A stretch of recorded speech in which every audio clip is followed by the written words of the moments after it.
자비하시고 거룩하신 주님, 오늘 이 예배를 통하여 주님 십자가 지신 고난의 의미를 깨닫고 돌아가는 시간 되게 인도하여 주시옵소서. 말씀을 통하여 우리가 어떻게 예수의 은혜를 기억하며 우리가 어떻게 예수의 사랑을 받으며 우리가 어떻게 구원받았음을 확신하고 돌아가는 이 예배의 자리 되게 하여 주시옵소서. 우리 주님 예수님 이름으로 기도드리옵나이다. 아멘. 찬송가 415장 찬양하시겠습니다.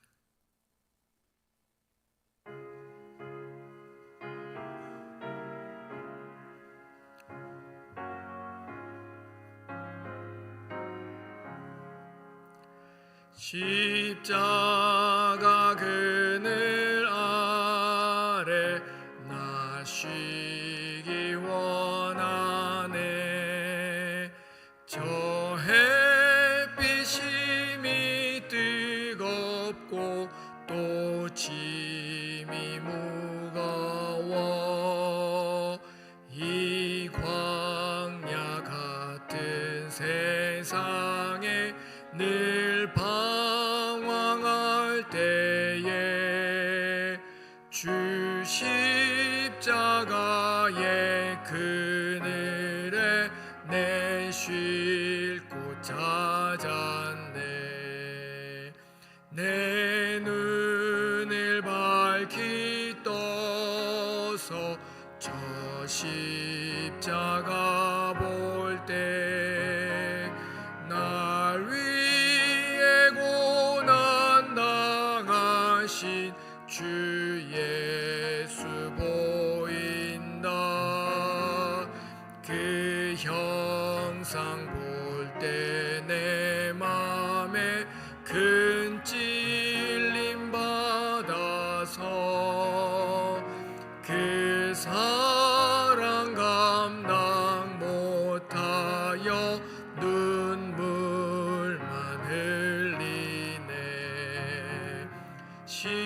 십자가 그늘에서 나 길이 살겠네. 나 사모하는 광채는 주 얼굴뿐이라. 이 세상 나를 버려도 나 두려움 없네. 내 한량 없는 영광은 십자가뿐이라.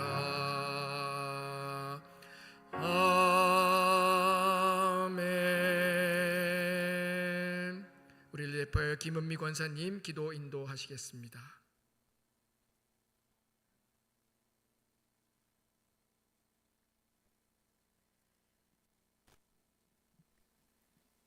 그가 찔림은 우리의 허물 때문이요 그가 상함은 우리의 죄악 때문이라. 그가 징계를 받음으로 우리는 평화를 누리고 그가 채찍에 맞음으로 우리는 나음을 받았도다. 아멘. 하나님 아버지, 친히 이 땅에 오셔서 십자가 사랑을 베푸셨음에 감사를 드립니다. 저희 죄악을 담당하시고 여전히 저희 가운데 함께 하셔서 무지한 저희들을 일깨워 주시고 다시 힘 주시고 세워 주심을 감사드립니다. 주님조차도 마음이 심히 고민하여 죽게 되었다고 말씀하신 그 지독한 외로움과 고난의 십자가를 저희들이 무엇이기에 지셨는지요.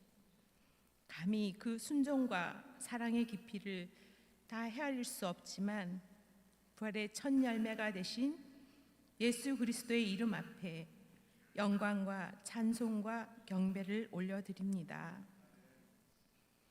부활의 주님으로 승리하신 예수 그리스도를 기뻐하며 감사하며 영광을 올려드리는 부활주의를 맞게 하여 주시고 저희들도 부활의 승리자로 힘입어 살아가게 하여 주시옵소서. 하나님 아버지, 매년 저희들은 사순절과 고난주간과 부활주의를 보냅니다. 더욱 경건하게 감사를 드리며 절제하며 예수 그리스도를 깊이 묵상하며 나아가는 은혜를 허락하여 주시옵소서.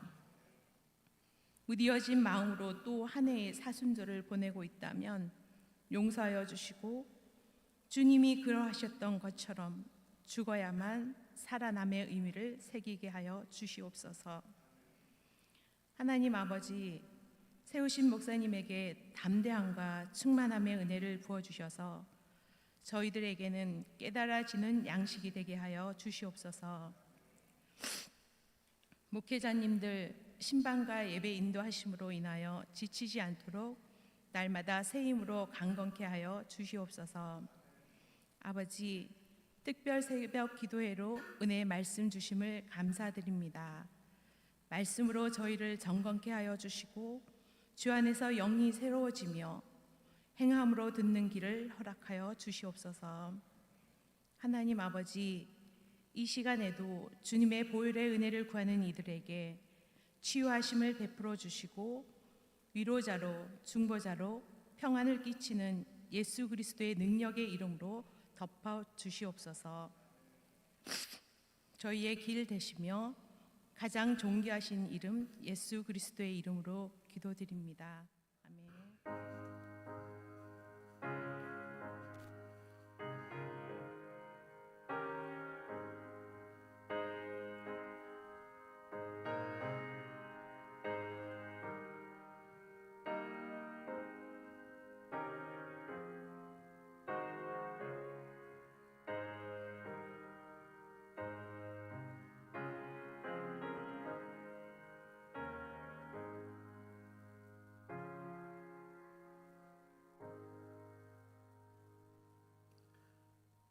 이 저녁 하나님께서 우리에게 주시는 말씀 마가복음 15장 21절에서 23절 말씀, 누가복음 23장 50절에서 56절의 말씀, 그리고 요한복음 19장 38절로 42절까지의 말씀을 함께 보겠습니다.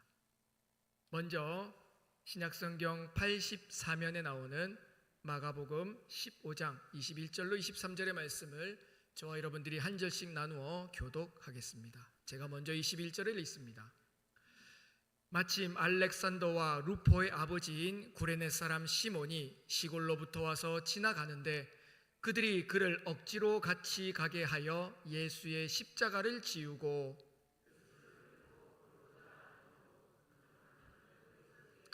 같이요 모략을 탄 포도주를 주었으나 예수께서 받지 아니하시니라.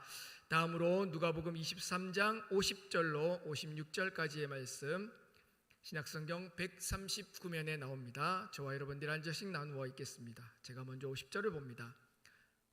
공회 의원으로 선하고 의로운 요셉이라 하는 사람이 있으니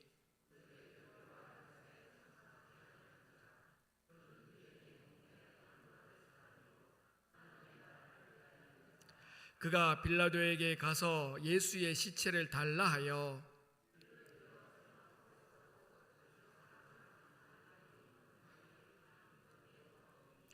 이 날은 준비일이요 안식일이 거의 되었더라.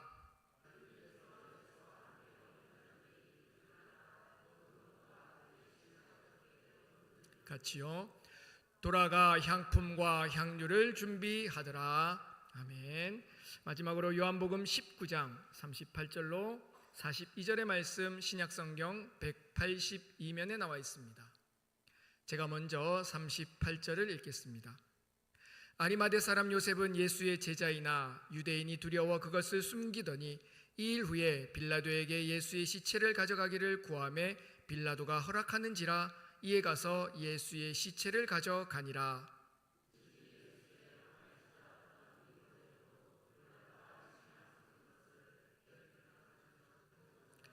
이에 예수의 시체를 가져다가 유대인의 장례 법대로 그 향품과 함께 세마포로 쌌더라.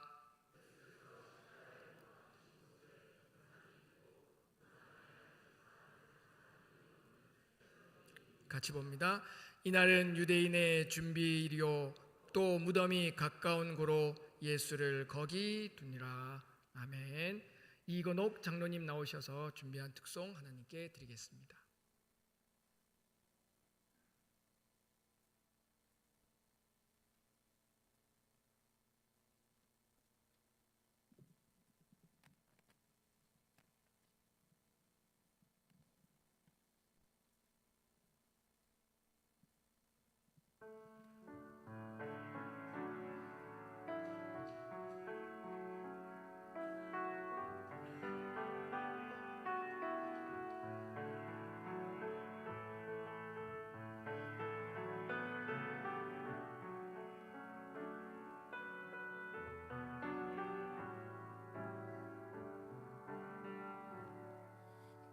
골고다 언덕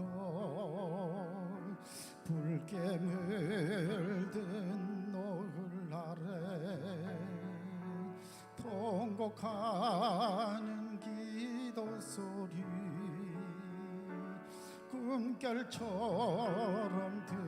들렸네. 세상을 향해 부르짖는 메시아의 음성이 고통 속에 헤매이며 지쳐버린 가시면류관 쓰신 주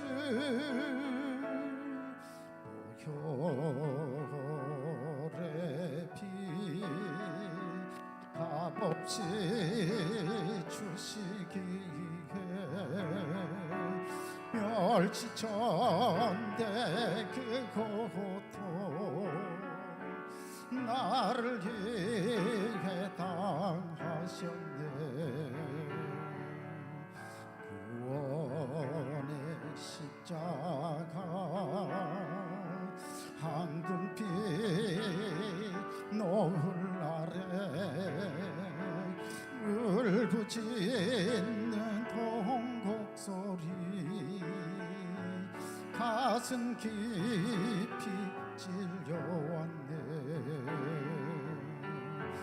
구원의 사랑 부활의 영광을 위하여 가시면류관 위에 피 흘리신 사랑의 주님 예수 보혈의 은혜 그 크신 희생의 열매 아름답고 귀한 선물 나를 위해 주셨네.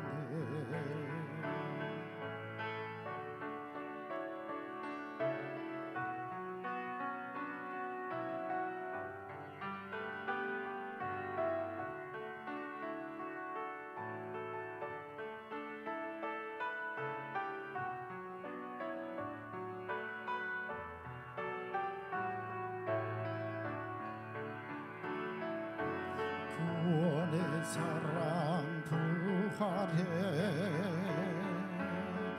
영광을 위하여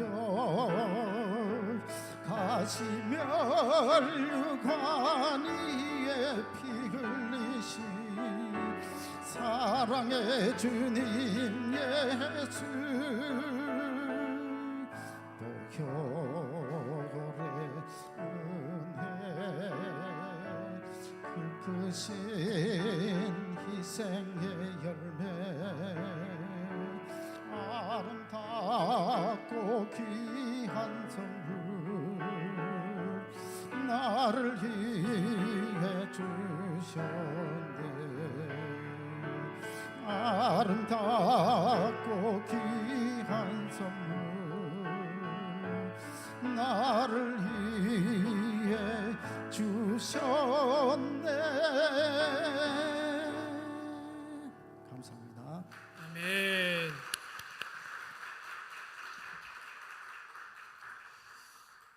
고난주간을 보내고 있습니다. 하루하루 예수님께서 우리를 위하여 고난당하시고 십자가 지시고 죽기까지 하셨음을 깊이 묵상하시며 그 사랑과 은혜를 깨달으시는 하루하루가 되기를 주님의 이름으로 간절히 축원합니다.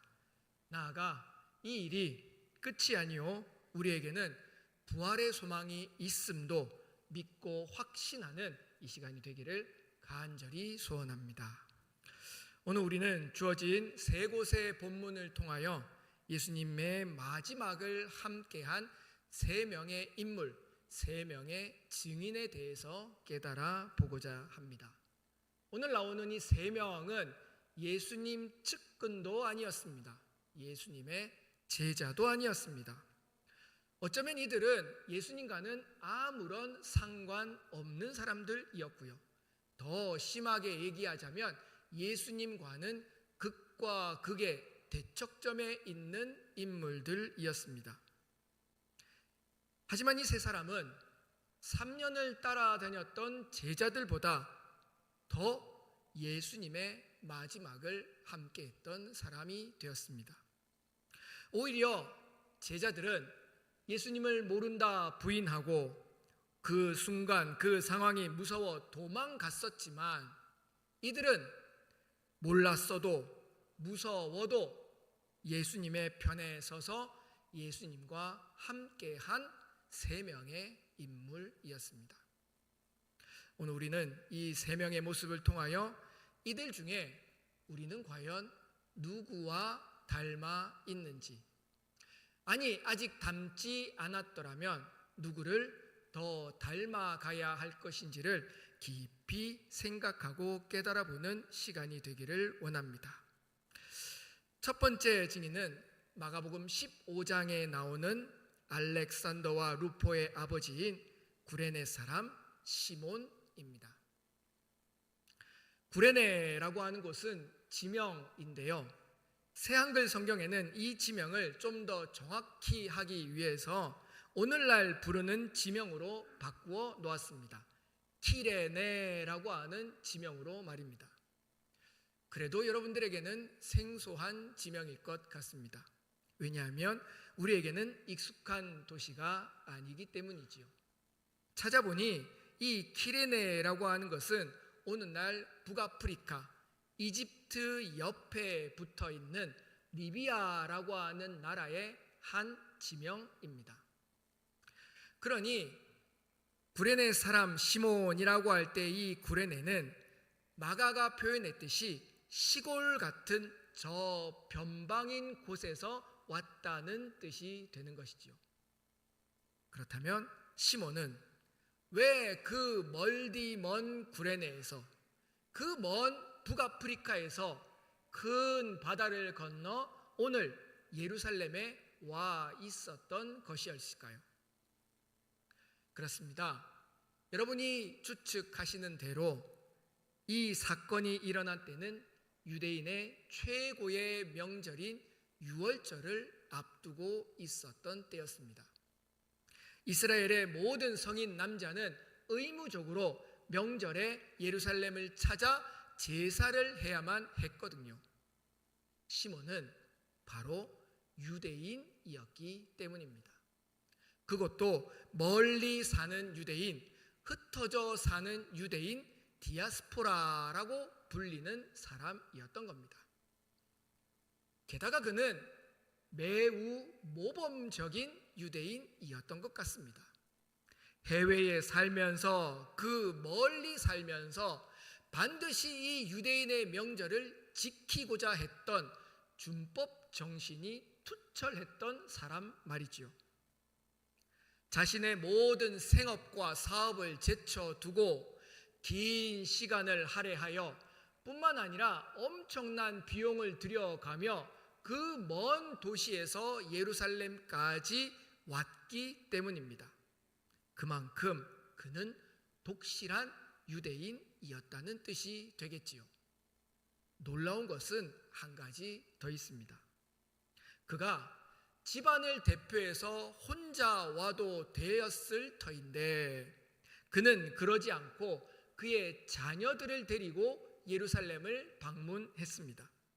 그의 자녀들에게 이 유대인의 거룩한 명절, 최대의 명절을 직접 경험시키고 보여주기 위해서 아버지 된 자로서 신앙의 전수를 위하여 온 가족들을 데리고 이날 예루살렘에 있었던 것이었지요.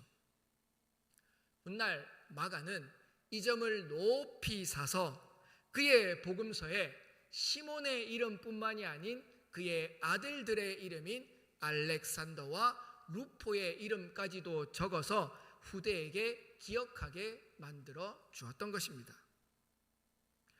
그런데 여기에는 숨겨진 복선이 하나 있었습니다. 그날 이 가정에 일어난 한 사건 때문에 말입니다.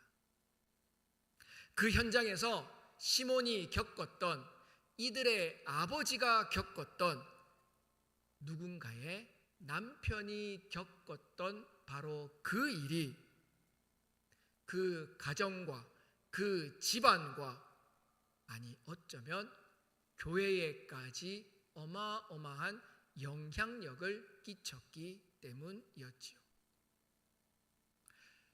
시몬의 가족은 아마도 일상대로 예루살렘을 방문했을 것입니다. 그저 규범대로 유월절만 지키고 돌아가면 되었을 터인데, 하필이면 그날 그가 지나던 그 길가에 사람들이 웅성웅성 모이기 시작했습니다. 그리고 저 길 끝으로부터 로마 병정과 함께 제수들이 끌려 나오는 광경을 목격하게 되지요. 시몬은, 그리고 그의 가족은 예루살렘 주민이 아닌 탓에 일종의 흥미거리와 관광거리가 생겼다라고 생각했을지도 모릅니다. 사람들이 모일 그때에 점점 자신에게로 가까이 올 때에 시몬은 아들들을 데리고 사람들 사이를 비집고 들어가 그 길 위에서 벌어지는 광경을 직접 보려 했습니다. 그런데 맨 앞줄에서 직접 관전하는 것도 버거웠는데, 갑자기 로마 병사가 자기 앞으로 오더니 자기를 끌어당겨 죄수 앞으로 데려가는 것 아니겠습니까? 영분도 모른 채 시몬은 끌려 나갔고, 졸지의 두 아들은 가장을 잃어버리게 되었습니다. 어쩌면 울고 불고 난리가 났을 테지만 알렉산더와 루포의 어머니가 오히려 두 아들을 감싸고 진정시켰을 것 같습니다. 시몬은 그렇게 갑자기, 그렇게 억지로 예수라고 불리던 한 죄수의 십자가를 지고 골고다까지 올라가게 되는 거지요. 병사들은 소리를 질러댑니다. 사람들은 손가락질하며 욕을 합니다.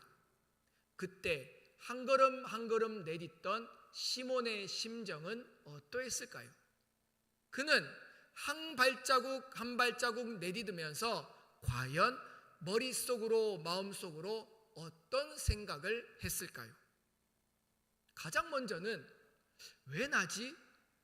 왜 나일까? 왜 내가 이래야만 하지? 라는 생각부터 했을 것 같습니다. 그러다 또 몇 걸음 걷다 보니 멀찌감치 걸어오는 죄수인 예수를 보게 되었지요. 이 사람은 왜 이런 벌을 받을까? 이 사람은 왜 이 십자가에 죽어야만 하는 것일까? 또 몇 걸음 가다 보니 이런 생각까지 들게 됩니다. 그런데 혹시나 저 끝까지 갔을 때 나도 죽게 되는 것은 아닐까? 저 사람 대신에, 아니 어쩌면 저 사람과 같이 나도 죽으면 어떡하지? 라고 하는 생각 말입니다. 5만 가지 생각을 하는 순간에도 사형장에 도착하자 다행스럽게 그는 풀려나게 되었습니다. 허겁지겁 뒤 따라온 가족들과 상봉하게 되었겠지요. 죽었다가 살아난 감격에 빠졌을 겁니다. 그리고는 뒤도 돌아보지 않고 아마도 그곳을 뛰쳐 도망쳐 나갔을 법합니다.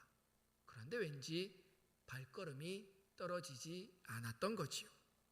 이후로 곧바로 이어지는 예수의 사형 장면을 똑똑히 목도하게 되었습니다. 이런 이야기는 성경에 나오지 않습니다. 하지만 충분히 우리는 그 장면을 상상해 볼 수 있지 않을까요?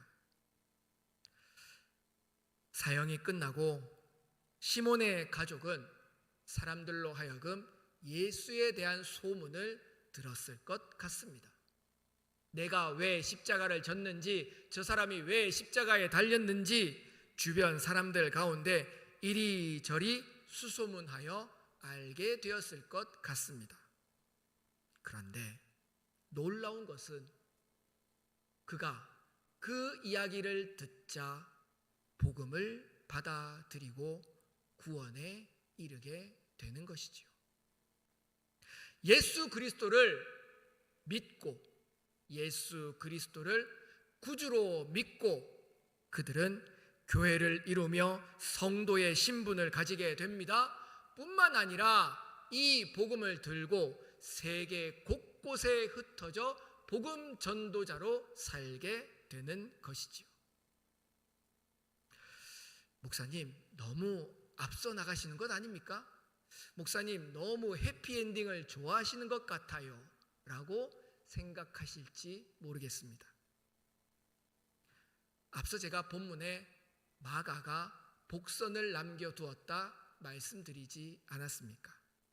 마가는 이미 그의 복음서를 쓸 때에 오늘 이 사건의 결과와 오늘 이 사건이 불러온 역사적인 결정적인 이야기를 마가는 이미 알고 있었던 것이었습니다.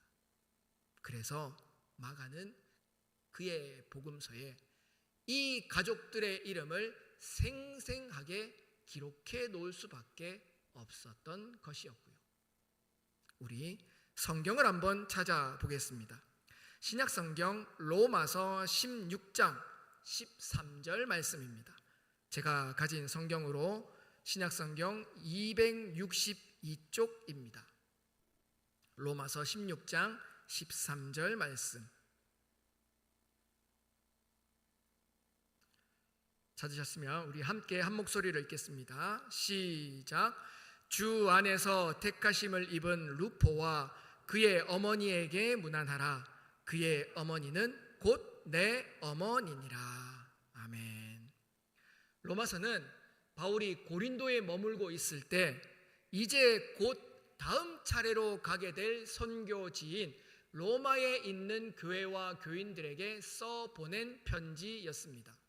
쉽게 말하자면 내가 이제 곧 로마로 갈 텐데 얘들아, 성도님들아, 내가 이러쿵 저러쿵 편지를 써보내니 이 글, 이 편지 미리 읽고 있어, 예습하고 있어, 준비하고 있어 라고 하는 의미로 로마서를 써보낸 것이다 라는 뜻입니다.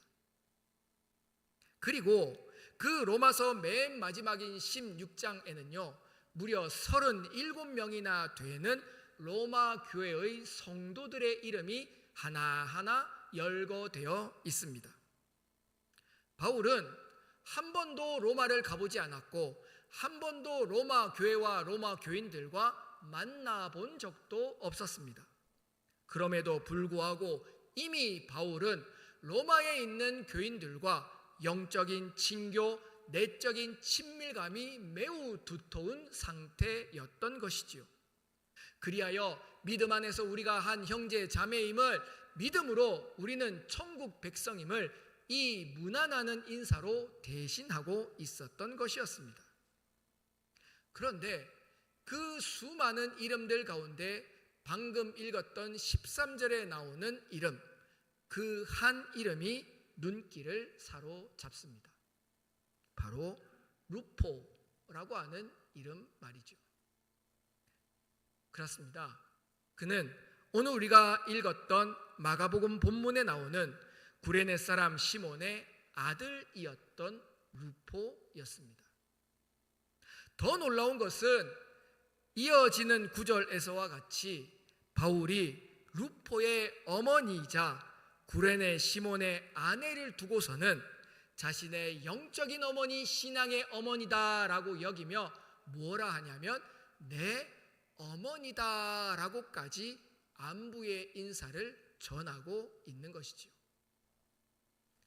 어찌된 영문일까요? 마가복음에 나타난 바 골고다 언덕에서 예수님과 구레네 시몬에 만났던 그 사건이 어찌하여 시간을 뛰어넘어 로마서에 나타난 바울과 루포, 바울과 시몬의 아내의 관계까지 오게 된 것일까요?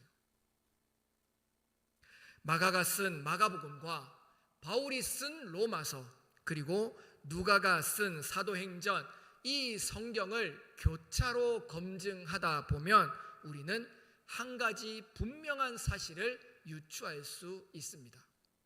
그것은 바로 구레네 시몬이 경험한 그 십자가 사건이 예수 그리스도를 향한 믿음과 구원으로 이어져 그 가족이 구원에 이르르고 그 가족이 초대교회의 신앙을 이루었으며 나아가 땅끝까지 이르러 복음의 증인이 되라라고 하는 바에 이 가족이 순종하고 있었다라는 뜻이 되는 것이지요. 그렇습니다. 시몬의 가족은 이 사건 이후로 예루살렘 교회로부터 신앙의 기초와 믿음의 훈련을 쌓았습니다. 그리고 그 누구보다도 먼저 예수 그리스도가 명령한 땅끝까지 이르러 내 증인이 되라라고 하신 말씀에 짐을 싸서 그 당시 생각했던 세상의 중심이었던 로마로 가서 말씀을 전하고 복음을 전하여 교회를 이루고 있었던 것이었습니다. 어찌 보면 이방인의 사도로 부르심을 받아 바울이 선교의 최종 목적지로 삼았던 로마로 가고자 했던 그 비전보다도 더 먼저, 그 사명보다도 더 앞서서 이들이 주님의 말씀에 순종하고 있었음을 이 말씀을 통하여 깨달을 수 있었던 것이었습니다. 시골 출신의 구레네 시몬이 갑자기 억지로 졌던 그 십자가가 믿음과 구원의 증표가 되었습니다. 사명이 되고 비전이 되었습니다. 나아가 훗날 그의 아들 루포에게까지 이어져 그 신앙과 믿음은 로마에 교회를 세우고 성도를 일깨우는 자리에까지 오게 되었다는 뜻입니다. 이것뿐이겠습니까? 시몬의 아내를 통하여 바울이라고 하는 신앙의 아들, 영적인 아들까지 만들게 되는 역사를 이루게 되었던 것이었습니다. 그 억지스러웠던 경험이, 그 십자가를 지는 조롱이 훗날 이러한 역사를 이룰 줄 누가 상상이나 할 수 있었겠습니까? 이것이야말로 하나님의 섭리요 성령의 인도하심이요 여호와 이레의 사건이 아니겠습니까? 사랑하는 성도 여러분, 성경의 역사는 그저 일회용으로 끝나지 않습니다. 성경의 역사는 그저 한 명에게만 그치지 않습니다. 시몬에게만, 루포에게만 해당하는 이야기가 아니란 이야기입니다. 성경이 살아있다는 것은, 하나님의 말씀이 운동력 있다는 것은 오늘도 여전히 그 이야기가 우리 가운데 살아 움직이고 있다는 뜻이 되는 것입니다. 저에게도 그렇고 여러분에게도 그렇고 우리 교회에게까지 이 말씀은 실현되고 있다는 뜻이란 말입니다. 지난 2월에 저희 아동부에서 봄맞이 성경학교를 했습니다. 주제는 누가복음을, 우리 교회가 올 한 해 동안 함께 읽고 쓰기로 했던 누가복음을 우리 아이들도 함께 읽고 써보는 시간을 가지고자 준비했습니다. 읽는 거야 우리가 성경 통독하듯이 이렇게 미디어를 틀어놓고 눈으로 따라 들으면 되는 것이고요. 또 한 번씩은 맡은 바 자기가 받은 분량을 앞에서 읽어보면 되는 시간이었습니다. 거기까지는 그냥 어떻게 할 수 있었겠는데요. 제가 참 많이 고민했던 것은 쓰는 일이었습니다. 쓰는 일을 시키기에는 제가 좀 불편함이 있었거든요. 왜냐하면 몇 해 전 한 신문 기사를 본 적이 있습니다. 초등학교에서 선생님이 학생들에게 뭘 써오라라고 하는 과제를 내어줬다고 합니다. 그런데 다음 날 곧바로 교육청에 민원이 들어갔다 하네요. 이유인 즉슨 선생님이 내준 그 쓰기 숙제가 아이를 고통스럽게 했다는 겁니다. 왜 우리 애를 팔 아프게 손 아프게 쓰게 하냐라고 하면서 학생 인권이니 아동 학대니라고 하는 명분을 들어서 교육청에다가 이거 하지 말게 하라면서 민원을 넣었다라는 겁니다. 여러분들은 고개를 갸우뚱하시겠지만은도요, 결과가 어떻게 났는 줄 아십니까? 교육청에서 통지하기를 학교에 이런 숙제를 못 내게 만들었습니다. 그래서 요즘에는 특히나 초등학교 저학년에게는 쓰기 숙제를 내지 못합니다. 이런 형편과 상황을 알고 보니 겁이 나더라고요.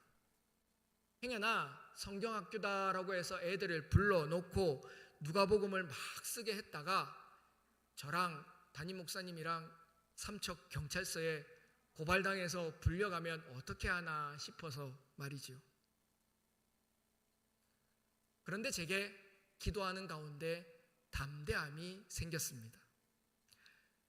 의를 위하여 핍박을 받는 자는 복이 있나니 라고 하는 말씀을 떠올리면서 뿐만 아니라 오늘 말씀에서 깨달은 바 억지로 진 십자가에도 성령의 인도하심과 은혜가 있을 거다라고 하는 감동이 오면서 이 쓰기 일을 진행시켰습니다.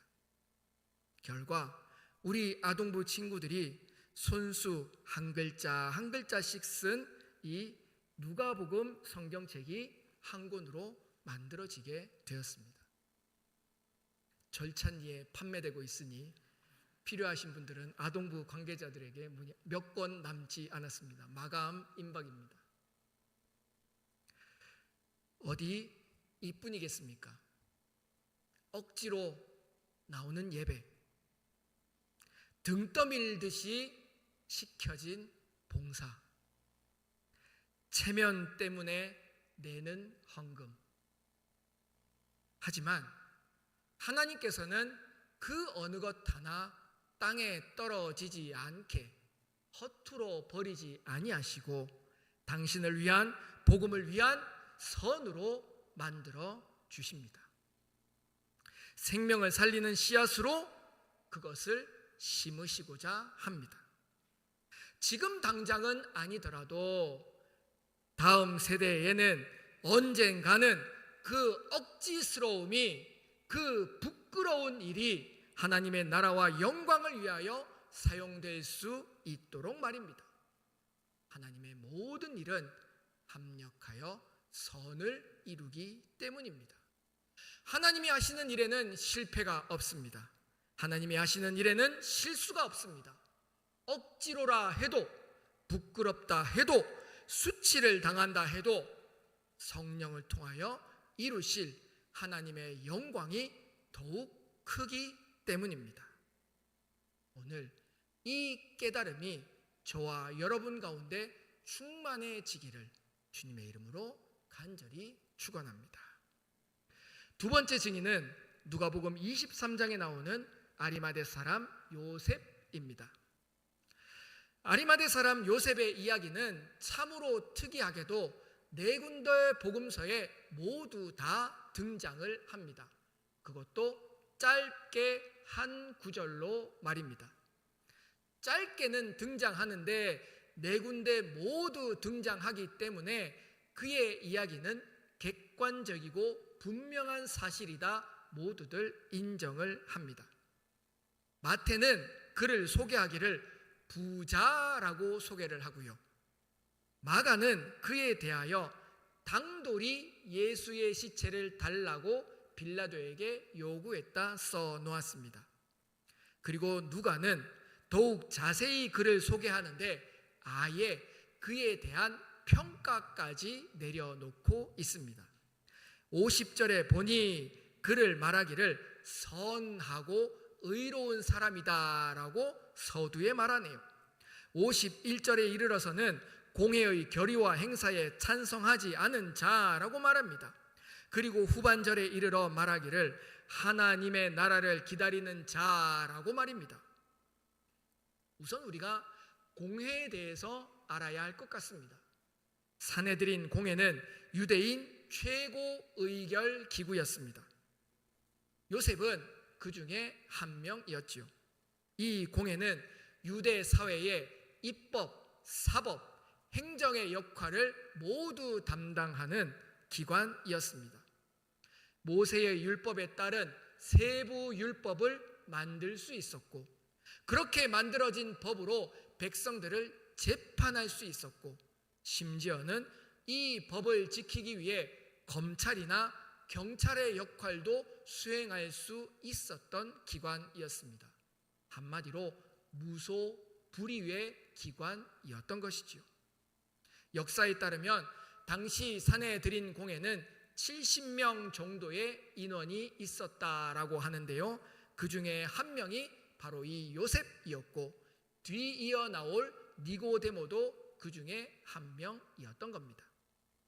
누가는 요셉을 평가하기를 선하고 의로운 사람이라 했음은 결국에 그가 예수 그리스도의 복음을 듣고 예수님의 편에 섰기 때문일 것입니다.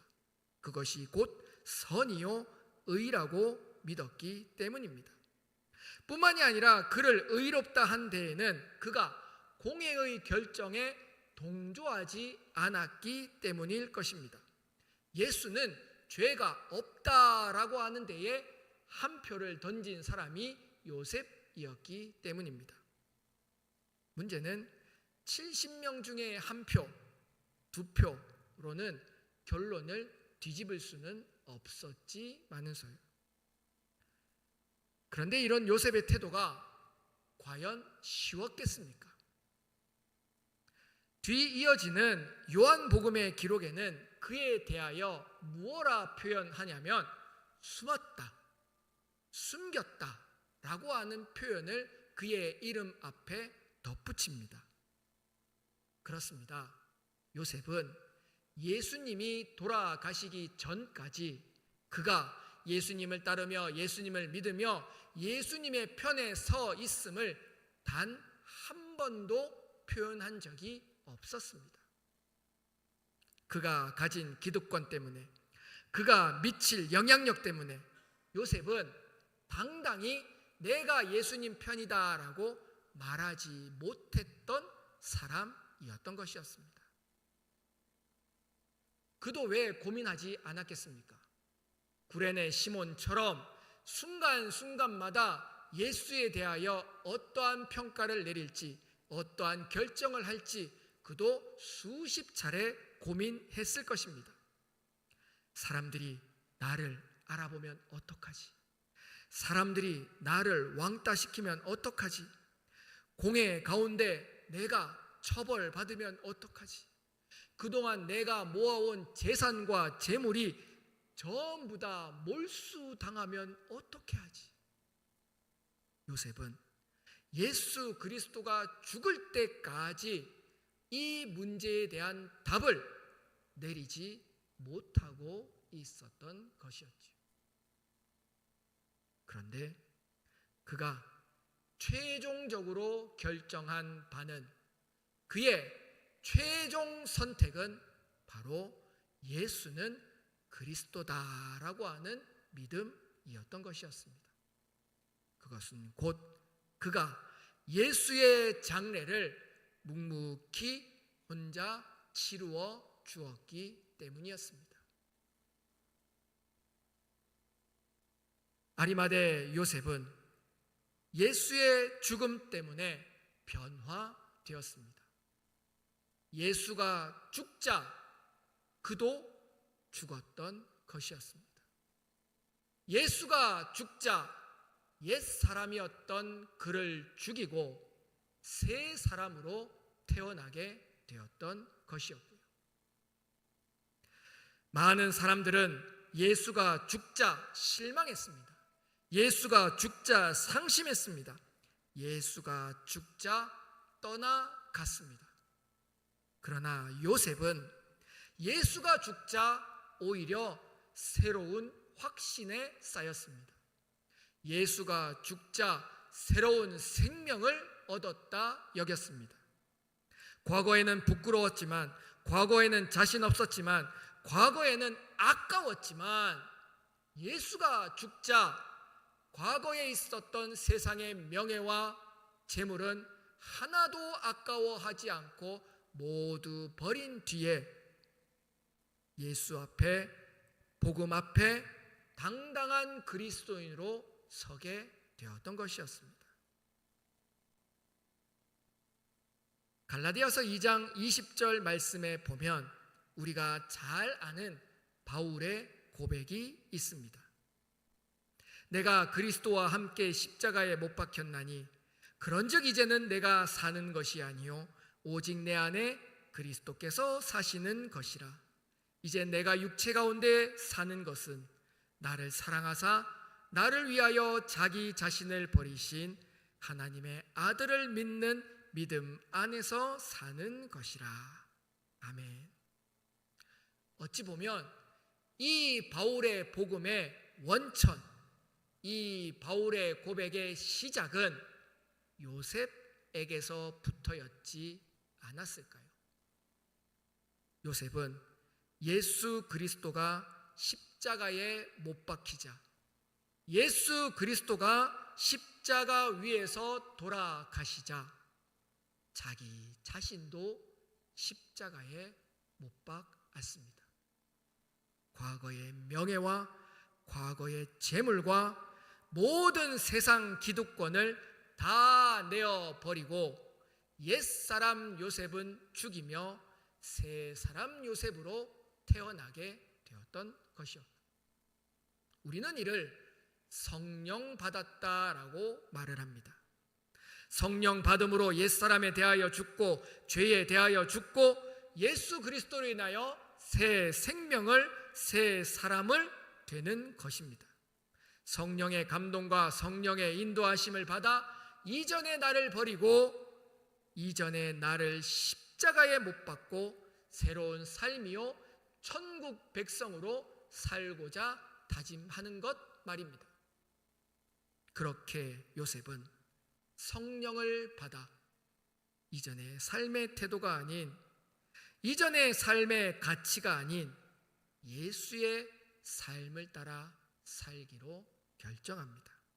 그리하여 더 이상 공회가 자신의 기준이 아니었습니다. 더 이상 재물이 자신의 기준이 아니었습니다. 그래서 빌라도를 찾아가 당당히 요구하며, 그래서 자신의 모든 유산을 내어버리고 예수를 위하여 무덤까지 내어주는 결정을 하게 되었던 것이었고요. 사랑하는 성도 여러분, 오늘 이 아리마대 요셉을 통하여 우리의 신앙을 돌아봅시다. 우리는 과연 예수의 죽음 앞에서 어떤 다짐과 결단을 하고 있습니까? 아직도 여전히 예수만 죽고 나는 살아 있습니까? 아니면 예수님도 죽고 나도 죽었습니까? 예수의 죽음을 목도한 요셉은 성령을 받아 변화되었습니다. 이전에 화려함과 명예는 죽여버리고 예수를 위한 생명으로 살고자 다짐했습니다.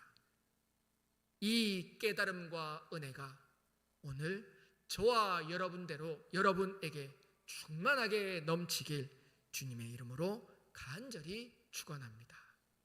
마지막으로 세 번째 볼 증인은 요한복음 19장에 나오는 니고데모입니다.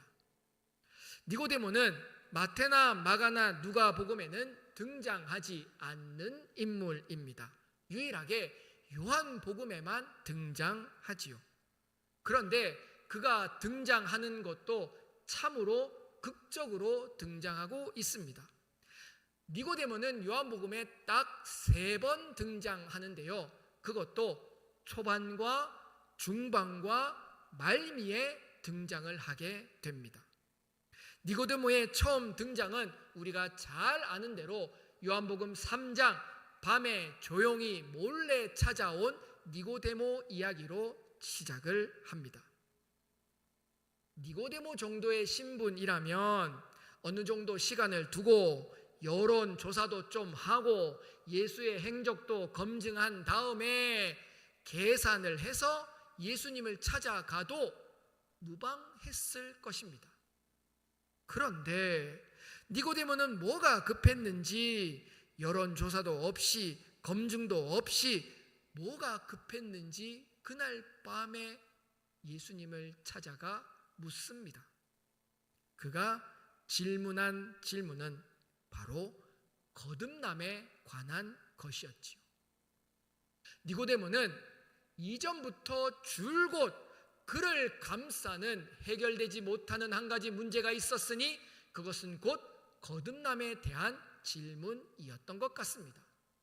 아무리 생각해도 율법으로는 거듭남이 없는 것 같은데 본인이 스스로 공회의원이며 본인이 스스로 율법을 가르치는 자임에도 불구하고 율법으로는 이 거듭남을 해결할 수 없음에 그 질문을 예수에게 가서 해결하고자 했던 것이었습니다. 중반에 등장할 때에는 요한복음 7장에 그의 이름이 거론됩니다.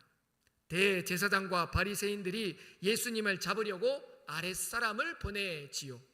그런데 이는 사내들인의 원칙과 절차를 무시한 일이라고 니고데모가 반론을 제기하는 장면이 등장합니다. 이를 보면 니고데모는 원칙주의자인 것이 분명합니다. 나아가 조금 더 사심을 보태자면 예수님에 대한 호감이 있었거나 예수님의 체포를 방해하려는 어떻게든 막아보려고 하는 의도가 있었을 것 같습니다. 그럼에도 불구하고 여전히 예수 그리스도에 대한 확실한 신앙 고백을 하지 않았기 때문에 그를 그리스도 사람이다, 그리스도인이다 라고 말하기에는 아직도 여전히 물음표가 있기는 하지요. 마지막으로 니고데모가 등장하는 것은 오늘 본문인 요한복음 19장입니다. 가만히 있던 그가 이후로 아무 행적이 없던 그가 등장하는데 어떠한 모습으로 등장하냐면 예수의 장례를 치르기 위하여 아리마대 사람 요셉과 함께 향품을 가지고 예수의 무덤을 찾아오는 장면입니다. 이미 요셉과 니고데모는 아는 사이였음이 분명합니다. 공회의 의원이었고 이 두 명이 반대표를 던졌던 두 명이었기 때문입니다. 요즘 식으로 얘기하면 70명 중에 2명이 반대했으니까 지지율 2.86%라고 할 수 있겠죠. 앞서도 언급했지만 요한은 다른 복음서에는 등장하지 않는 인물인 이 니고데모를 3번에 걸쳐서 요한복음의 처음과 중간과 말미에까지 그의 역할을 기록해 둔 것을 보면 분명히 의도적이다라고 생각할 수밖에는 없을 것 같습니다. 과연 요한이 이 니고데모의 이야기를 남긴 이유, 요한이 꼭 이 니고데모라는 인물을 적어야만 했던 이유가 무엇이었을까요? 아시는 대로 우리가 읽고 있는 요한복음은 4가지 복음서 중에 가장 마지막에 쓰여진 복음서였습니다. 맨 처음 쓰여진 마가복음은 대략 50년쯤에 쓰여졌습니다. 그리고 마태와 누가복음은 그로부터도 또 20년 후인 70년경에 쓰여졌던 것이고요.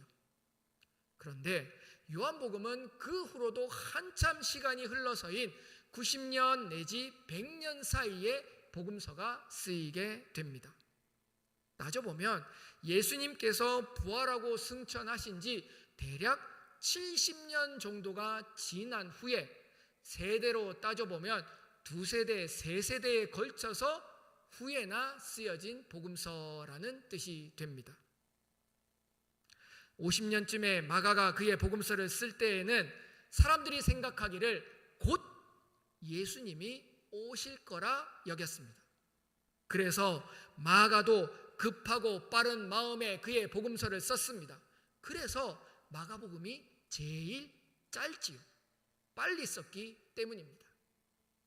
그런데 시간이 지나도 예수 그리스도의 재림은 오지 않았습니다.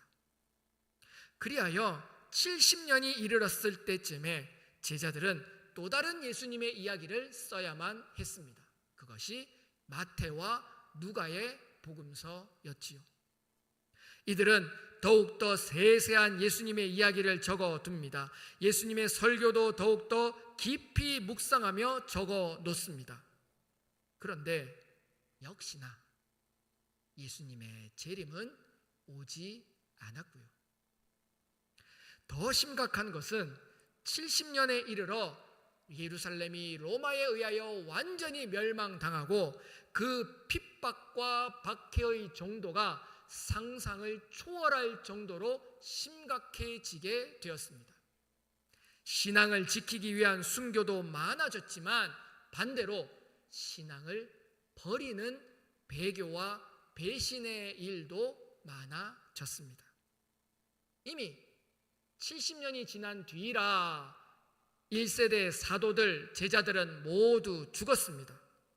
유일하게 요한만이 남아서 있었지만 그도 역시나 노쇠한 몸, 병약한 몸을 이끌고 저 먼 반모섬에서 유배당하고 있었지요. 사도도 없고 제자도 없고 믿고 의지할 만한 교회의 지도자들을 모두 잃어갈 때쯤 교회도 지켜야 하며 그리스도인의 신앙도 지키기 위한 신앙의 위인이 필요해졌습니다. 믿음을 지켰던 위인, 신앙을 굳세게 지켰던 위인이 교회 가운데는 필요해졌습니다. 바로 이때 요한은 니고데모라고 하는 인물을 기억해냅니다. 유대인으로 공회의 의원으로 모든 자들의 신앙과 존경을 받았던 인물, 율법적으로나 도덕적으로나 뿐만 아니라 이후 예수 그리스도를 믿고 복음의 증인으로 세워졌던 교사로서 지도자로서의 니고데모를 요한은 말하고자 했습니다. 핍박과 환난을 당하고 있는 지도자와 교회에게 이 사람과 같이 믿음의 본이 되어 주기를 요한은 남기고자 했던 것이었지요. 기존에 알고 있던 높은 자리에 있었던 사람, 많이 배웠던 사람, 그들은 더 빨리 배교하고 배신했습니다. 가진 것이 많은 사람들, 부자들, 권력자들 역시나 먼저 도망쳐 버렸습니다. 그들에게는 신앙이 먼저가 아니라, 믿음이 먼저가 아니라 현재의 자리와 재물과 권세가 더 중요했기 때문에 예수 그리스도의 복음은 언제라도 버릴 수 있는 것이었기 때문이죠. 더군다나 이쯤 되면 예수님이 다시 오시지 않을 것 같으니, 이만하면 예수님은 온다고 확신이 없으니 이만하면 되었거니 라고 하며 복음을 가차없이 버려버렸기 때문입니다. 예수도 죽고 예수가 오지 않으니 이제 더 이상 이 이름으로는 밥 벌어먹고 살 수 없다, 이 이름을 지켜봐야 효용 가치가 없다 여긴 이들은 하나씩 둘씩 교회를 떠나가기 시작했습니다. 그러나 요한은 니고데모를 그 사람들에게 알려주고자 합니다. 니고데모는 달랐으므로, 니고데모는 그러지 않았으므로, 니고데모는 예수님 살아 계실 때 만나기도 하고 묻기도 하고 답과 소망을 찾았던 사람이고, 나아가 예수 그리스도의 죽음을 통하여 예수 그리스도를 확신하고 믿었던 존재로 분명했기 때문이었습니다. 그리하여 아직도 여전히 환난과 핍박 가운데 있는 성도들에게 니고데모의 신앙을 본받을 수 있도록 니고데모처럼 사회적, 종교적 책임 있는 지도자가 될 수 있도록 가르치고자 했습니다. 사랑하는 성도 여러분, 요한의 이러한 목적과 의미는 오늘 우리가 읽고 있는 본문에 그대로 배어 있습니다. 우리 교회, 우리 신앙 가운데 우린 과연 믿을 만한, 본받을 만한 신앙의 본이 되고 있단 말입니까? 교회의 지도자 가운데, 민족의 지도자 가운데 과연 우리는 누구를 그 이름에 오르내릴 수 있단 말입니까? 부끄럽지만 세상 가운데 교회를 다닌다는 것이 더없이 부끄러운 요즘 세상입니다. 정치, 경제, 사회, 문화적으로 교회가 교회답지 못한 실정에 있는 것이 오늘의 이야기입니다.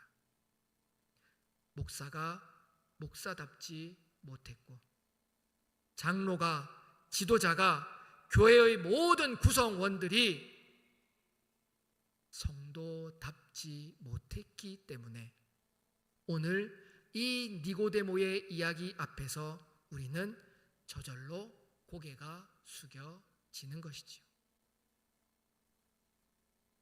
니고데모는 예수님이 돌아가시자 최고의 예우와 가치를 들여 예수님의 장례를 치루어 줍니다. 자기가 가진 가장 좋은 것으로, 자기가 가진 가장 비싼 것으로 그 의미와 가치를 들여 당신의 믿음을 표현하는 것이지요. 그렇게 다 내어주어도 예수만 얻을 수 있다면, 모든 것을 다 버려도 영생을 얻을 수 있다면 니고데모는 최종적으로 예수 그리스도를 선택했던 것이었습니다. 오늘 우리는 무엇을 드리고 무엇을 얻으려 하십니까? 오늘 우리네 교회는 무엇을 내어주고 무엇을 얻어야 하겠습니까? 니고데모의 증언이 오늘 우리를 돌아보게 할 것입니다. 말씀을 맺겠습니다. 예수님의 죽음은 시몬을 통하여 우리에게 억지로 지는 십자가에도 하나님의 섭리와 영광이 있음을 깨닫게 합니다. 예수의 죽음을 통해 요셉은 우리에게 옛사람을 버리는 회개에 이르도록 깨닫게 합니다. 예수의 죽음은 니고데모를 통해 우리에게 참된 그리스도인과 교회의 나아갈 바를 깨닫게 해 줍니다. 이 세 증인의 모습을 통하여 우리 삼척중앙의 성도들도 이들을 닮고 이들을 따르는 신앙인이 될 수 있기를 주님의 이름으로 간절히 축원합니다. 기도하시겠습니다. 자비하시고 거룩하신 주님, 우리로 예수님의 죽으심을 통해 성령의 은혜를 누리게 하옵소서. 십자가를 지고 십자가에 달리시며 십자가에 죽기까지 이루신 주님의 뜻, 그 말씀을 우리를 통하여 깨달아지게 하여 주옵소서. 억지스러움도 견디게 하시고 수치스러움도 감당케 하옵소서. 주님께서 이루실 그 영광의 면류관을 위하여 우리로 소망을 품게 하옵소서. 주님, 이제 우리로 더 이상의 침묵이 아닌 증인이 되게 하옵소서. 당당히 예수의 이름을 말하고 예수를 증언하는 성도들로 살게 하여 주시옵소서. 우리 주님 예수님 이름으로 기도드리옵나이다. 아멘.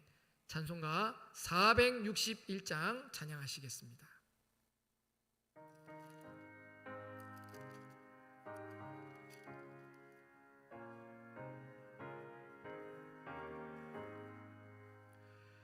십자가를 질 수 있나 주가 물어보실 때 죽기까지 따르오리. 성도 대답하였다.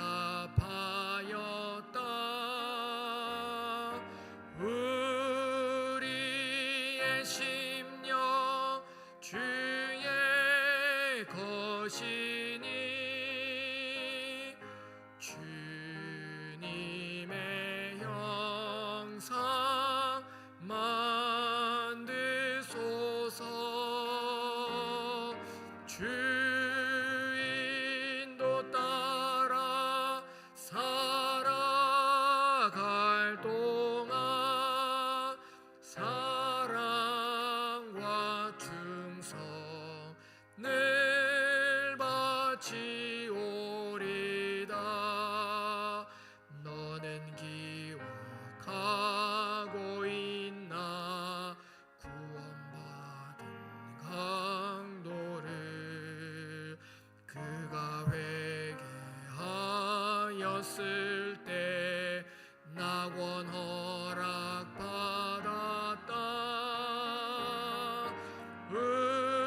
우리의 심령 주의 것이니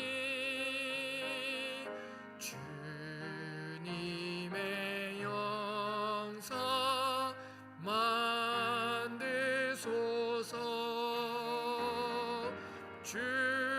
주인도 따라 살아갈 동안 사랑과 충성을 바치오리다. 걱정 근심 어두운 그늘 너를 둘러 엎을 때 주께 내 영 맡기겠나. 최후 승리 믿으며 우리의 심령 주의 것이니 주님의 영상 만드소서. 주인도 따라 살아갈 동안 사랑과 충성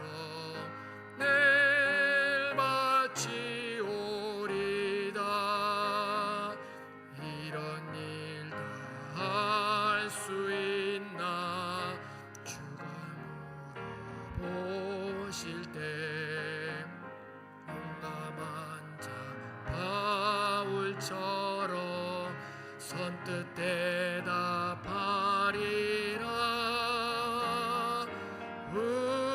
우리의 심령 주의 것이니 주님의 형상 만드소서.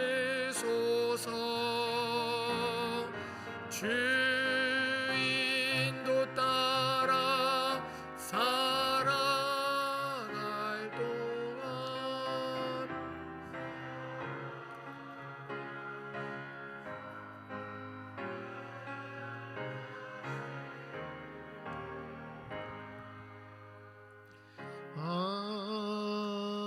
아멘. 교회 소식 전합니다. 이번 주일은 부활주일로 지키는 주일입니다. 1부, 2부 예배 드리고요. 오후 2시는 찬양 예배로 모이는데 우리 삼척시 기독교 연합회가 주관하는 기독교 연합회 부활 연합 예배가 우리 교회에서 있습니다. 오후 2시에 연합 예배 있다는 거 기억하시고 우리 안내하는 것, 또 주차 차량 봉사하시는 것에 좀 신경 써 주시고, 한 가지 당부드리는 건 우리가 외부 행사할 때 늘 언제나 문제는 차량 주차하는 문제가 굉장히 문제거든요. 협소하니까. 그래서 가급적 이번 주일은 우리 교우분들이 좀 차량을 안 가져오시는 방향으로 하시면 참 좋을 것 같고, 그게 안 되겠다, 그래도 꼭 타고 와야겠다, 그러면 2부 예배가 좀 끝나면 차량을 좀 빼셔서 외부에서 오시는 분들이 오후에 차량을 댈 수 있도록 여러분들이 협조해 주시면 감사하겠습니다. 부활주일 맞이해서 2부 예배 때는 시온 찬양대가 준비한 부활절 칸타타가 있겠습니다. 고난주간 특별 새벽기도회 진행 중에 있습니다. 목요일, 금요일 양일 남았는데 참여하지 못하시는 분들은 참여하셔서 베푸신 은혜 가운데 거하실 수 있는 귀한 시간이 되셨으면 좋겠습니다. 대신방 내일 강부구역 진행합니다. 이번 주일 오후 찬양 예배 후에 정기 당회로 모이도록 하겠습니다.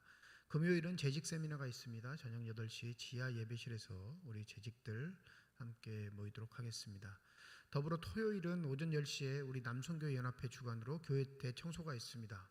이거 누구 시킨 게 아니고요. 본인들이 정하셨어요. 그래서 저를 찾아오셨더라고요.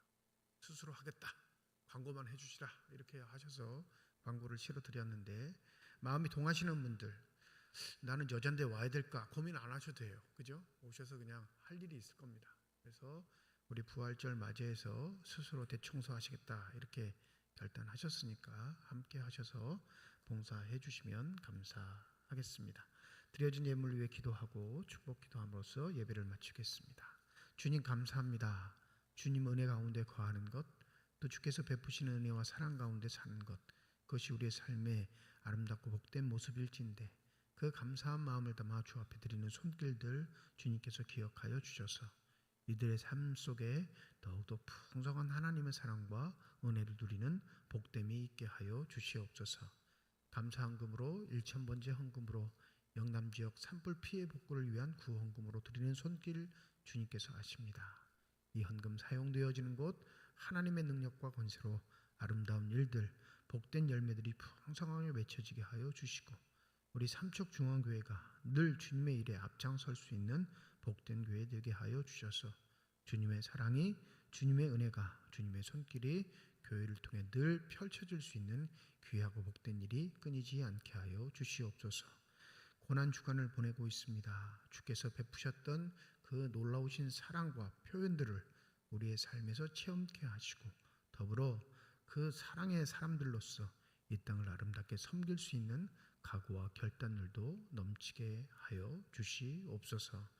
이제는 우리 주 예수 그리스도의 은혜와 하나님의 사랑과 성령님의 내주 교통 인도 역사 충만하심이 우리를 증인으로 부르신 그 거룩한 부르심에 합당하게 살게 하시는 놀라우신 하나님의 은혜를 새기며 삶의 자리에 돌아가 하나님의 자녀로 살기를 소원하는 주님의 거룩한 자녀들, 이들의 가정과 일터와 앞길 위에 이제로부터 영원토록 함께 하시기를 간절히 축원하옵나이다.